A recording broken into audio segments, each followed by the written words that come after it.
आज की कहानी है बहुत ही प्यारा कहानी, हमेशा सीखते रहो प्रेरणादायक कहानी। एक बार गांव के दो व्यक्तियों ने शहर जाकर पैसे कमाने का निर्णय लिया। शहर जाकर कुछ महीने इधर उधर छोटा मोटा काम कर दोनों ने कुछ पैसे जमा किए। फिर उन पैसों से अपना अपना व्यवसाय प्रारंभ किया। दोनों का व्यवसाय चल पड़ा। 2 साल में ही दोनों ने अच्छी खासी तरक्की कर ली। व्यवसाय को फलता फूलता देख पहले व्यक्ति ने सोचा कि अब तो मेरे काम चल पड़ा है, अब तो मैं तरक्की की सीढ़ियां चढ़ता चला जाऊंगा। लेकिन उसकी सोच के विपरीत व्यापारिक उतार चढ़ाव के कारण उसे उस साल अत्यधिक घाटा हुआ। अब तक आसमान में उड़ रहा वह व्यक्ति यथार्थ के धरातल पर आ गिरा।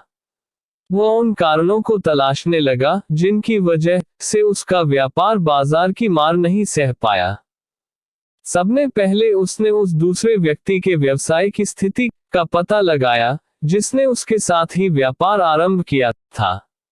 वह यह जानकर हैरान रह गया कि इस उतार चढ़ाव और मंदी के दौर में भी उसका व्यवसाय मुनाफे में है। उसने तुरंत उसके पास जाकर इसका कारण जानने का निर्णय लिया। अगले ही दिन वह दूसरे व्यक्ति के पास पहुंचा। दूसरे व्यक्ति ने उसका खूब आदर सत्कार किया और उसके आने का कारण पूछा। तब पहला व्यक्ति बोला, दोस्त, इस वर्ष मेरा व्यवसाय बाजार की मार नहीं झेल पाया, बहुत घाटा झेलना पड़ा। तुम भी तो इसी व्यवसाय में हो, तुमने ऐसा क्या किया कि इस उतार चढ़ाव के दौर में भी तुमने मुनाफा कमाया? यह बात सुन दूसरा व्यक्ति बोला, भाई, मैं तो बस सीखता जा रहा हूँ, अपनी गलती से भी और साथ ही दूसरों की गलतियों से भी। जो समस्या सामने आती है उसमें से भी सीख लेता हूँ, इसलिए जब दोबारा वैसी समस्या सामने आती है तो उसका सामना अच्छे से कर पाता हूँ और उसके कारण मुझे नुकसान नहीं उठाना पड़ता। बस ये सीखने की प्रवृत्ति ही है जो मुझे जीवन में आगे बढ़ाती जा रही है। दूसरे व्यक्ति की बात सुनकर पहले व्यक्ति को अपनी भूल का एहसास हुआ। सफलता के मद में वो अति आत्मविश्वास से भर उठा था और सीखना छोड़ दिया था। वह यह प्रण कर वापस लौटा कि कभी सीखना नहीं छोड़ेगा।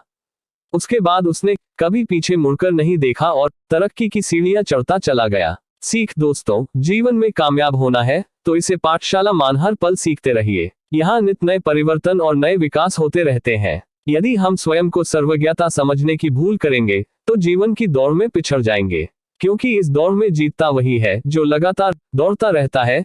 जिसे दौड़ना छोड़ दिया उसकी हार निश्चित है।